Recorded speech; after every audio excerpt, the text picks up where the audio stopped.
A primeira reunião com o presidente Bolsonaro acontece no Palácio do Planalto. Ele recebe os líderes dos partidos da base governista. O PSL, que é o partido dele, o Democratas, dos presidentes da Câmara e do Senado, o PP, Partido Progressista, PSD, PR, PRB, PTB, PSC, PMN, MDB e PSDB.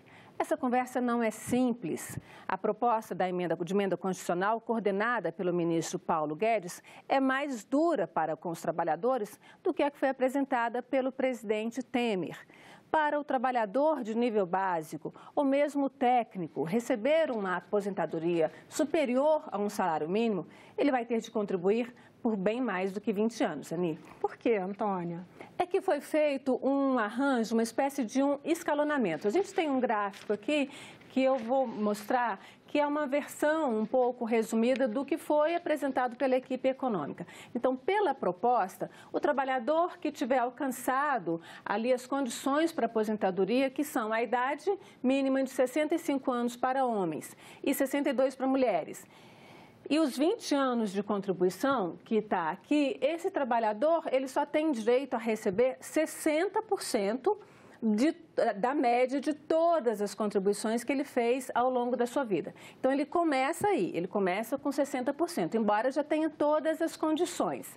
Daí em diante, ele vai ter que ter mais tempo para receber o restante. A cada ano que ele tiver contribuído a mais, ele vai receber 2 pontos percentuais a mais daquilo que é a média da sua contribuição. Então, se ele contribuiu 21 anos, ele vai receber 62%, 22 anos, 64%, e assim por diante. Com 25 anos de contribuição, é que ele vai receber 70% da aposentadoria.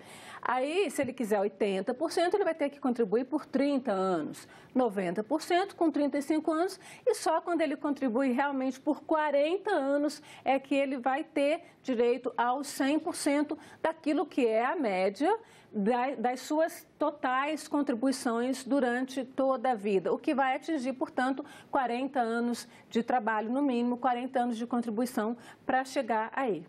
Agora, se esses 60% forem inferiores ao salário mínimo, como é que fica? Bom, nesse caso, o governo garante o pagamento do salário mínimo, né, porque a regra nova prevê que aposentadorias não poderão ser um valor inferior ao valor do salário mínimo. Mas aí, para chegar, para o trabalhador contribuinte receber um valor acima do salário mínimo, ele vai ter de contribuir com valores muito maiores durante toda a vida, porque 100%, né, ele só vai conseguir atingir, para ele chegar, por exemplo, a uma contribuição de R$1.000, a média, nessa base aqui, a média de salários dele vai ter que ser, de contribuições, vai ter que ser acima de R$1.600. Então, é uma conta que não é simples. No fim, ele vai sempre receber a menos do que seria a média das suas contribuições aí ao longo desse período todo.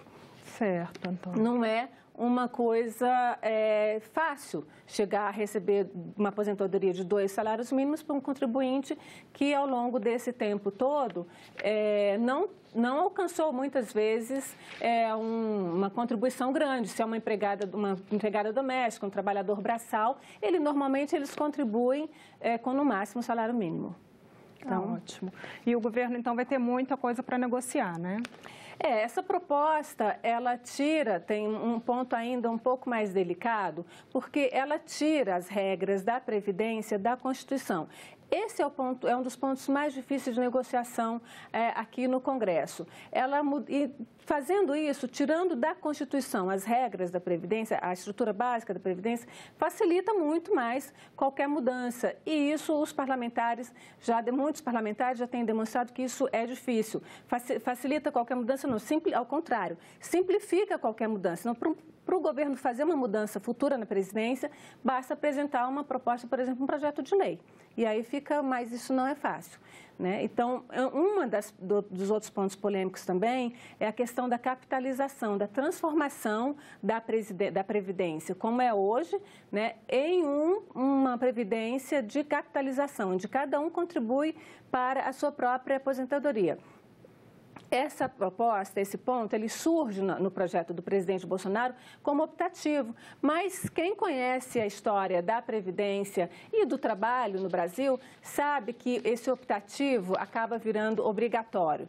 Foi o que aconteceu, por exemplo, com o FGTS, que lá em 1967 surgiu como optativo, mas virou obrigatório. E por quê? Porque ninguém conseguia emprego se não optasse pelo fundo, que naquela época a alternativa era a estabilidade no emprego. Então, realmente vai ser uma negociação e tanto, né?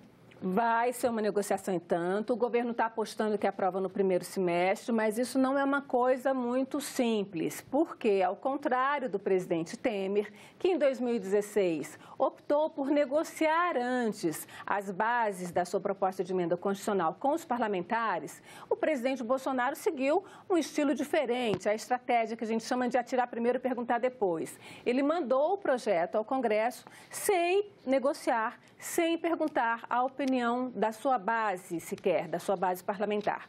Os líderes dos partidos da base dele avaliam que essa proposta veio cheia do que se chama de bodes, pontos colocados para serem retirados mesmo na mesa de negociação.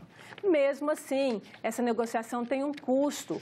Os líderes do bloco do governo avisaram que a ampliação do poder dos partidos na esplanada pode ser uma boa moeda de troca para abrir essa conversa. O líder do bloco da maioria, deputado Elmar Nascimento, do DEM da Bahia, declarou que esse bloco, que são 11 partidos, tem muitos técnicos e políticos qualificados para assumirem ministérios e secretarias no governo federal. Mas a tramitação na Câmara só começa mesmo depois do Carnaval.